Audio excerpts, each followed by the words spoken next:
Hello friends, আজকে আমি ঘাটকোল পাতা বাটার ভুনা বানাবো।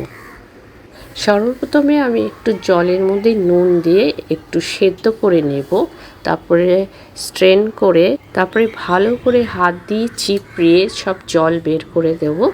তারপরে গ্রাইন্ডিং মেশিনে একটু রসুন আর শুকনো লঙ্কা দিয়ে আমি পেস্ট করে নেব এটাকে। রসুন আর শুকনো লঙ্কাটা আমি একটু তাওয়ায় ছেঁকে নিলাম।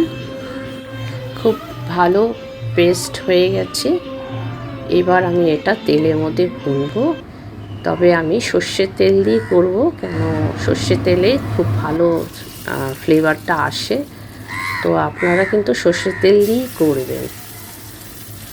আচ্ছা, তেলের মধ্যে আমি একটু 1 চামচ কালি জিরে আর কয়েকটা শুকনো লঙ্কা ছিঁড়ে দিলাম।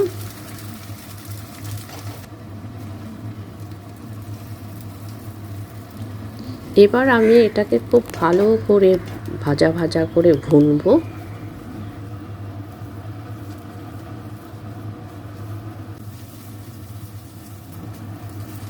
এবার খুব ভালো ভুনা হয়ে গেছে, অলমোস্ট রেডি।